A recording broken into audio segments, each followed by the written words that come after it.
Gojo versus कांजीरो। आखिर तुमने सोचा अगर इन दोनों में फाइट हो तो आखिर जीतेगा कौन? आओ जानते हैं इस वीडियो में। तो शुरू करते हैं फर्स्ट स्ट्रेंथ से। ओके, सो स्ट्रेंथ और पावर की बात की जाए कि आखिर इन दोनों में से सबसे ज़्यादा पावर और स्ट्रेंथ है किसके पास, तो शुरू करते हैं फर्स्ट कांजीरो से, ठीक है ना। अगर कांजीरो के बारे में बात की जाए तो कांजीरो के पास जाहिर सी बात है ब्रीथिंग टेक्निक है, और ठीक है, और इसके साथ में सन ब्रीथिंग टेक्निक है, ठीक है ना। और इन दोनों की वजह से ये बहुत ज़्यादा कांजीरो स्ट्रॉन्ग बन जाएगा, ठीक है ना। पर हाँ, अगर इसके कंपेयर में अगर हम गोजो को देखें, ठीक है ना, तो गोजो का जो जितना भी पावर है ना, ठीक है ना, उसका स्ट्रेंथ कम है, ठीक है ना, पर वो पावर हमेशा सबसे ज़्यादा यूज़ करेगा, ठीक है ना।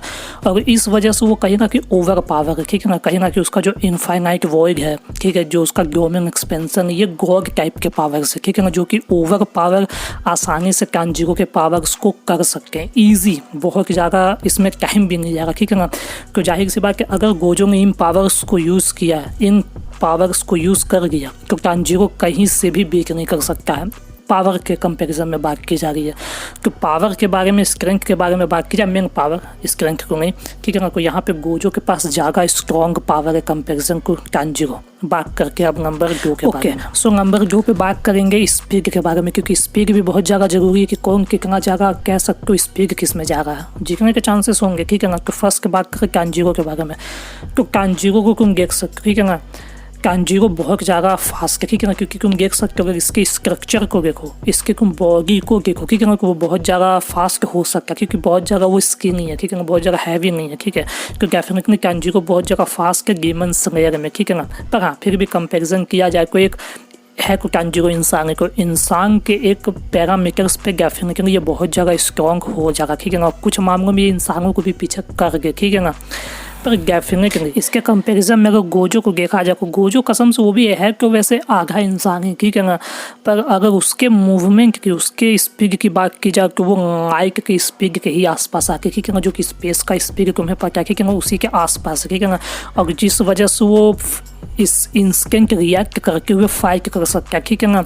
इवन कोई कर से स्पिरिट भी क्यों ना हो सामने, ठीक है ना, तो आसानी से, तो डेफिनेटली कांजीरो फास्ट है, ठीक है ना। पर वो इंसान के ही पैरामीटर का है, ठीक है ना। पर गोजो कहीं ना कहीं स्पेस के स्पीड से भी बहुत उसके आसपास में आ गया, ठीक है ना। तो जिस वजह से स्पीड में जाहिर से बात है गोजो आगे है, ठीक है ना, बहुत ज़्यादा ही आगे, ठीक है ना। अब बात करते हैं नंबर 3 के बारे में। खैर ये वन साइड होने जा रहा मुझे एहसास क्यों हो रहा है, पर खैर फिर भी अब देखते हैं नंबर 3। अब अगर नंबर 3 के बारे में बात की जाए तो नंबर 3 पर डेफिनेटली डिफेंस भी बहुत ज़्यादा मैटर करके, अगर तुम्हारा डिफेंस अच्छा है तो तुम जाहिर से बात है ऑफेंसिव अच्छा कर सकते हो, ठीक है ना।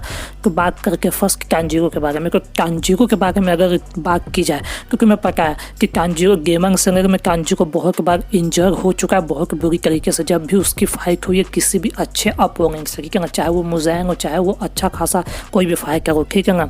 बहुत ज़्यादा डैमेज हुआ है कांजीरो को, ठीक है ना। और कई फाइट्स में तो भाई खून ही खून हो गया, ठीक है ना, कांजीरो की कंफर्मेशन, ठीक है, अगर तुमने देखा गेमिंग सिनेरियो को। अब अगर इसके कंपैरिजन में गोजो की बात की जाए तो गोजो का जो डिफेंसिव है वो सुप्रीम है, ठीक है ना। ये बहुत ज़्यादा मतलब ये फैक्ट है, ठीक है ना, उसको टच भी नहीं किया जा सकता, ठीक है ना। अगर वो अपना इनफाइनाइट वॉइड यूज़ करे, इनफाइनाइट वॉइड एक तरीके का ऐसा डिफेंस है ना, अगर उसको यूज़ किया जाए तो कोई उसको टच भी नहीं कर सकता, चाहे वो कितना डैमेज दे, ठीक है ना। उसको बहुत वो सुपीरियर पावर है, ठीक है ना। और इसकी भी एक वीकनेस यही है कि अगर कोई उस इनफाइनाइट वॉइड को बाईपास कर सके, और जितना मैं जानकर कांजीरो के पास इतनी हाई पावर्स नहीं है कि क्या कहते हैं गोजो के पावर्स को, जो कि उसकी इनफाइनाइट वॉइड उसको बाईपास करके उसको डैमेज दे सके। डेफिनेटली जो गोजो का डिफेंस है वो बहुत ज़्यादा सुपीरियर है कंपैरिजन टू कांजीरो की अगर बात की जाए, ठीक है ना। तो यहाँ भी जाहिर सी बात है गोजो का डिफेंस ज़्यादा आगे है, बहुत ज़्यादा आगे, ठीक है ना। अब बात करके नंबर 4 के बारे में। अब अगर नंबर 4 के बारे में बात की जाए, अब यहाँ पे बात करेंगे दिमाग IQ के बारे में, ठीक है ना, क्योंकि जाहिर सी बात है जब तुम किसी से फाइट कर रहे हो तो तुम्हारा स्ट्रेटजी क्या है, कैसे तुम उसको हराओगे, ये भी बहुत ज़्यादा मैटर करता है। तो फर्स्ट अगर बात करें कांजीरो के बारे में, तो कांजीरो की एक खासियत है जो मुझे सबसे ज़्यादा पसंद है, वो दिमाग से बहुत तेज है, ठीक है ना, वो बहुत स्मार्ट है, ठीक है ना, खास करके बैटल में, ठीक है। ये और एक चीज़ और अच्छी है कि ये अपने अपोनेंट को देख कर अडैप्ट करता है बहुत आसानी से, ठीक है ना, कि उससे कैसे फाइट करना है, वो कैसे मुझे डैमेज दे सकता है, कि मैं ऐसे अटैक्स कर सकता हूँ, तो उसको पता है टांजीरो को कैसे फाइट करना है, ठीक है ना। और बहुत ये फास्ट अडेप्ट करता है, ठीक है ना, किसी भी अपोनेंट से जब भी इसकी फाइट होगी, ठीक है ना, तो ये स्मार्ट है इस मामले में। पर अगर गोजो की बात की जाए तो तुम्हें मैं बता दूँ, गोजो पूरी की पूरी एक स्ट्रेटजी बना सकता है किसी को भी मारने की, वो भी फाइट करके हुए, समझ लो, कुछ सेकंड के अंदर ही वो पूरी की पूरी स्ट्रेटजी गोजो बना सकता है, ठीक है ना, जो कि इसके कारण ये कहीं ना कहीं बहुत जगह हाई इंटेलिजेंट ये गाय है, ठीक है ना, डेफिनेटली। और तुम जरा खुद सोचो, ये स्ट्रेटजी बना के फाइट भी मिड में कर सकता है, साथ में पावर से भी सारे यूज़ कर सकता है, उसका दिमाग एक तरीके का बहुत सारा तुम कह सकते हो डिफरेंट टास्कों को एक साथ कर सकता है, तो बहुत जीनियस है। यहाँ पे गोजो सॉरी, ठीक है। टांजीरो की एक खासियत है कि वो अडेप्ट बहुत फास्ट होता है, ठीक है, बहुत क्विक अडेप्ट करता है, ठीक है ना, किसी भी अपोनेंट से जब भी उसकी फाइट होती है, ठीक है ना। बट गोजो जो है ना, उसका ब्रेन कहना ज़रा हाई इंटेलिजेंट है ना, कि वो कुछ माइक्रो सेकंड के अंदर ही पूरा का पूरा एक स्ट्रेटजी बना के किसी को भी डिफीट कर सकता है। सो गोजो भी यहाँ पे सुपीरियर है, ठीक है।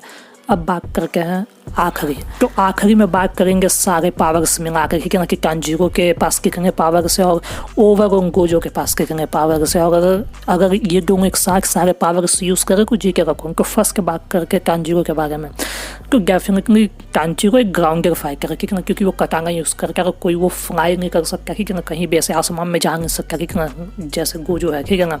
पर डेफिनेटली ये फाइट डीमन से कर सकता है, ठीक है ना, इंसानों से डीमन से इसने फाइट किया, ठीक है ना। एंड डेफिनेटली अगर पावर की बात की जाए, इसके पावर के पैरामीटर्स की, तो डेफिनेटली है अच्छी खासी, पर इतनी हाई नहीं अगर कंपेयर करें गोजो से, क्योंकि गोजो का मैंने तुम्हें जैसा बताया ये ग्राउंडेड नहीं है, ये ग्राउंड में भी फाइट कर सकता है और ये आसमान में भी फाइट कर सकता है, कहीं भी ये फाइट कर सकता है, ठीक है ना। और गोजो का छोटा से छोटा अटैक भी पूरे सिटी को डिस्ट्रॉय भी कर सकता है, ठीक है ना। और इसके टेक्निक्स इतने ज़्यादा हाई कह सकते हो स्ट्रॉन्ग है ना, कि ये कम से कम स्पेस टाइम को भी चेंज करने की तुम कह सकते हो खासियत रखता है। मैं गोजो के पावर्स की बात कर रहा हूँ, तुम इससे अंदाजा तुम क्रिएट कर सकते हो कि गोजो कितना ज़्यादा सुपीरियर है। अब हाँ, ये वन साइडेड भी होगा, क्योंकि यहाँ पे जाहिर सी बात है सारे पॉइंट्स गोजो के पास है, ठीक है ना, कहीं ना कहीं बटे फैक्ट भी, ठीक है ना।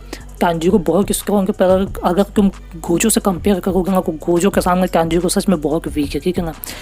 आई होप तुम सबको वीडियो पसंद आई होगी, ये था जाहिर सी बात है कंपेरिजन, और सारे चीज़ों में ही गोजो सुपीरियर है, कॉमन सेंस है, और टांजीरो पीछे रह जाएगा, ठीक है ना।